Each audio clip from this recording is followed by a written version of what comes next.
So I rolled the bike out to get some pictures of it so that I can, list it, sell it, whatever. And I promised everybody I would do a cost breakdown and why this is not a good idea or not the best idea, possibly. So let's start with the stuff that I was out of pocket for. And yes, I'm working off a piece of paper. So the bike itself cost me $1,400. Tires 225, brake pads 80, caliper rebuild kits 70, master rebuild 40. You know what? This is going to go on forever, but spark plugs, fork seals, chains, steering stem bearings, grips, swing arm spools, bar ends, the bar, mirrors, brake lines, filter, oil, fork oil, miscellaneous hardware, and the sprockets. That was about $1,000 total. Now, stuff that I bought from myself, like basically that's money I didn't make. Basically, that's things that could have been sold on Mat 8V but weren't. Turn signals, fuel pump, rewrapped seats, tank and bodywork, undertail, tail thing. The motor, which it's debatable. I kind of cost that one from myself, but the old one was so stuck that, I'm not sure if I can be blamed for that. That was $600. Levers, shock, K&N filter, rotors, radiator, subframe, and then just for good measure, shop supplies. I probably spent $50 in just brake clean on the thing. Let's say $100, and miscellaneous things I just couldn't remember. Let's say that's $100.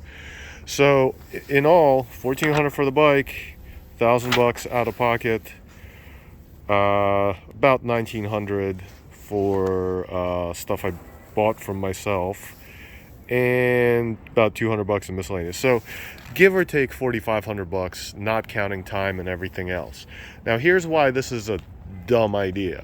So first of all, the $1,900 that I spent at Mat 8V, I can give myself a deep discount, and that wasn't out of pocket. That was just, whatever.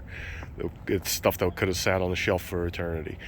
So there's that. The other thing is, even though it is mechanically probably one of the best SVs that are stock, that are orange, that are on a black frame, I mean, that's a lot of qualifications, but I would think that it would be really difficult to justify if somebody said, hey, $4,500 for this bike right here. To me, that would seem a little steep for a more or less stock bike. Yeah, you can get noticeably worse shape one for $1,400, like I did when I started, or you can get a okay shape one for I don't know, depends on the area, I guess, but maybe three and a half thousand. When you get to the 4 and the 4.5, it better be done to death, or a race bike, or with everything imaginable refreshed, and it's as close to being right out of the box as I could get it. So not the best idea. The other thing is, if you don't have a whole shop to work with, some of this stuff you might have to pay out of pocket for. And for some of the labor, if you can't do fork seals, that might be hard. If you can't do tires yourself, you're gonna be spending another $100 on somebody mounting tires.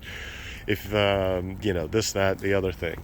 So costs would pile up significantly. Plus, then what happens when you hit a snag? In my case, when I broke a header stud, I probably could have just swapped the head, but what happens if you break something else, or I don't know, you start it up and it decides to be knocking, so now you're out taking it back apart, pulling out a motor, swapping in some other motor. I really don't even know what sidewalk mechanic or home workshop mechanic would have to be doing, and how much more difficult that would be. Plus, like I said, I have a lot of parts on here as I was kind of going through and grabbing stuff, like the rear shock linkage, for example, right? Like, there's no need for me to clean that. I just grabbed one off the shelf that was already cleaned. So a lot of time saved there. And I feel like for pretty much anyone else in the world, this would turn into a huge time suck. Like, I am easily 100 hours into it. I don't know what anybody else would be, because yeah, and 100 hours was really difficult to justify to my wife. She constantly was saying, why the hell are you working on that thing? Or, where are you? Or, well, I'm always here. Or whatever. So, not too sure that I would recommend doing this to anybody. Honestly, I'm not even sure I would be doing it myself again. Probably not on this scale. Well, but you never know. Maybe in 10 years, when these are actually like rare or rarer, maybe I'll be doing something like that again. Maybe even to this bike. I don't know. But yeah, so a lot of elbow grease, a lot of time, a lot of parts, and I didn't really plan on doing it like this. I planned on, like, throw some like pads, chain, tires, clean stuff, and sell it. Like, I had a budget of $1,000 plus the motorcycle. I ended up with 3,100 plus the motorcycle. That's a whole motorcycle that I could have just bought instead of throwing parts at this one. So I don't know, hopefully somebody enjoyed that. But here's the bike. It is going to be for sale. I am going to put it up at 45. I don't honestly expect anybody to give me that, because honestly I wouldn't. But let's see what happens. Let's see if it sells and if somebody actually wants it in nice shape.